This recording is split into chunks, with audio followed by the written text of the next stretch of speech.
Football খেলার মাঠে আজকে এটা কি হয়ে গেল, তার জন্য ফুল ভিডিওতে দেখতে থাকো। হ্যালো গাইস, তোমরা কেমন আছো? আশা করি ভালো আছো। তো অনেকদিন পরে আমি চলে আসলাম ভিডিও নিয়ে। আজকে অন্য অন্য জায়গা দেখাতে পারবো না, তিনজনে বার হয়ে গেলাম বাড়ি থেকে ফুটবল খেলা দেখার জন্য। তো হাইটে হাইটে বার হয়েছে একটু বাড়ির পাশে, তার জন্য আমি হাইটে রওনা দিয়েছি। তো যাইতে যাইতে ব্রিজে চলে আসলাম। তো ফাইনালি আমরা ব্রিজে চলে আসলাম। ব্রিজে দেখতে থাকো, ব্রিজ পার হয়ে যাবো। তো ব্রিজটা দেখতে পাচ্ছি, ব্রিজ দিয়ে যাবো। তোমরা বেশি লেট না করে সাবস্ক্রাইবটা করে ফেলো।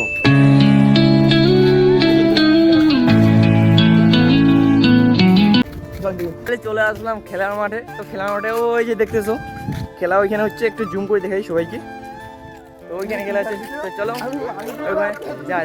চলো। তো ফাইনালি আমরা চলে আসলাম খেলার মাঠে। তো এখনো খেলা চালু মানে পাবলিক পুরো খেপে গেছে, তার জন্য সবাই মাইক ম্যানের কাছে ছুটে যাচ্ছে। সবাই শুধু মাইক ম্যান শুধু একটা কথা বলতেছে বারবার, খেলা কিছুক্ষণ মধ্যে চালু হবে। আর খেলা দেখা হইলো না। তো আজকের মতো টাটা গাইস, তো দেখা হচ্ছে নেক্সট ভিডিওতে। টাটা।